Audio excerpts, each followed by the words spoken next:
Fireworks erupted on Talk TV as activist Lubna Farhan exposed Britain's grooming gangs scandal. The former Apprentice star, facing death threats from her own community, cornered British-Pakistani leaders for refusing to condemn the predators. Whilst detailing her forced flight from Luton, Farhan blasted their silence on cultural excuses for abuse.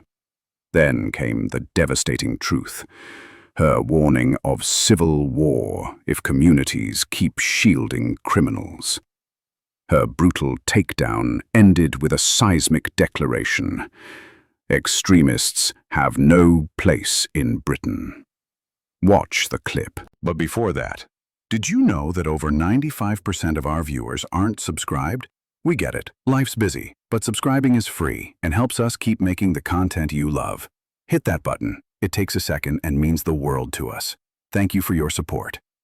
Well, there's a lot of things wrong with what's going on at the moment in the country, and I'm about to speak now to somebody who can tell you an even more scary story. It's Lubna Farhan. Lubna, very good morning to you.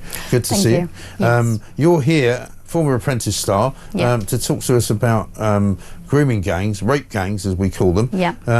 You're from the Muslim Pakistani community. Yeah. You've been speaking out about it, Yes. and as a result of that, Yeah. you found yourself in a pretty sticky situation. A very dire situation. So just a small slight correction. My name is Lubna Zaidi, so I'm a single parent now. I think Sorry. at the time of The Apprentice I was a married lady. Right. So my situation is very dire. I was born and raised in Luton, and sadly I've had to flee Luton very recently because of death threats coming from people from my own race and faith. So I was raised as a Muslim. Yeah. I do believe in God, but I'm not religious. Right. I would say I'm more secular. And my parents were born in Pakistan, I was born in England. So what happened is when I came out of The Apprentice in 2019, I started a YouTube channel. It's called Candid with Lubna. Yeah. And because I felt like as if this country is divided and the situation seems very, very dire. Like people are talking about civil war, this kind of stuff.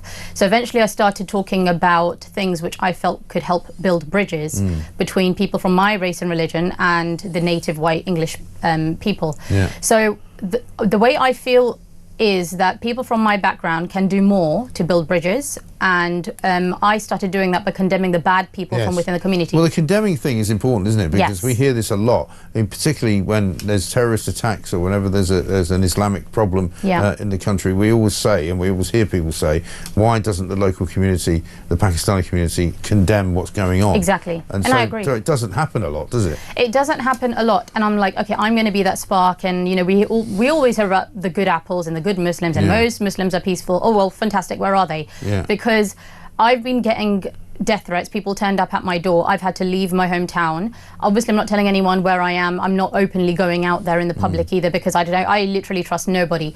And sadly, I was hoping that this would be an opportunity for the Muslim community, the Pakistani community, to come out and condemn and say they condemn what the extremists did.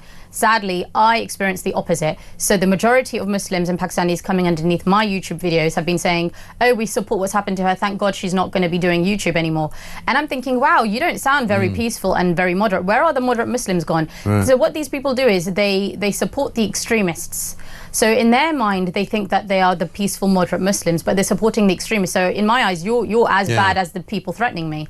And so I am very disappointed in the people living in this country who were maybe born here, but I don't think have integrated and assimilated the way that they should have. And frankly, if that's their attitude, they don't belong in this country. And I'm going to stand by that. You know, just because there are illegal migrants coming in who maybe were born in the same country as my parents or were raised in the same faith as me doesn't mean that I'm happy with illegal migrants coming into this country. I'm sorry, these people are a security threat. And the grooming gangs, the gang rape gangs, let's talk about that. Why can I not condemn those people? It's disgusting. It's absolutely disgusting. I've always said this, right? How is it possible that anybody, you know, when we talk about, you know, things like the Labour Party and local Labour councillors and Labour politicians in general have been kind of squeamish about having a go at Pakistani grooming gangs because they're worried that they're going to upset Muslims. You know, why would Muslims not want to condemn them? That's what I've always said. Why would you not in any situation, want to be critical of somebody who rapes an 8-year-old girl or a 12-year-old girl? I mean, it doesn't make any sense.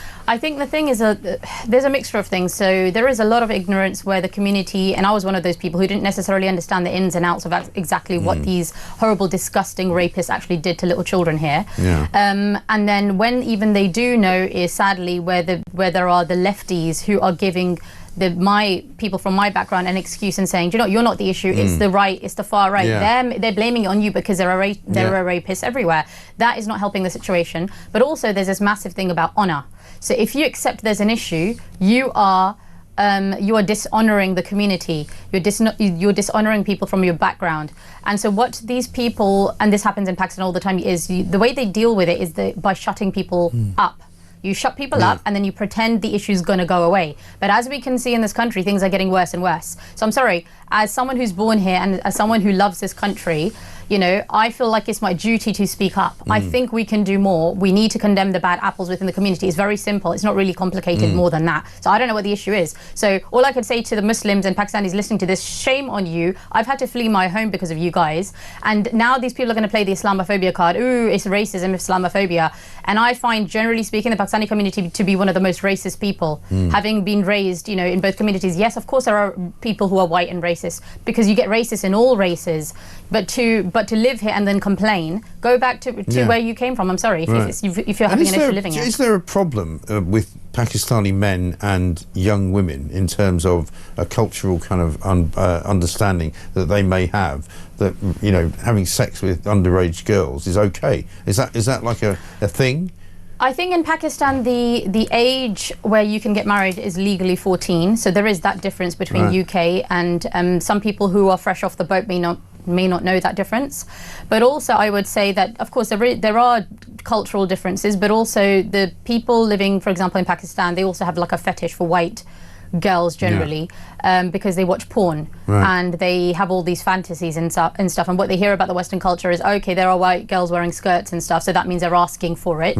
And well, this is the future of UK. I'm sorry if I'm scaring people need to be scared. This is the future of the UK. I have had to move now, you guys are going to have to move later. Are you worried that that's going to be a problem then for everyone? It already is. This is kind of, you know, the encroachment of Muslim communities onto the rest of Britain.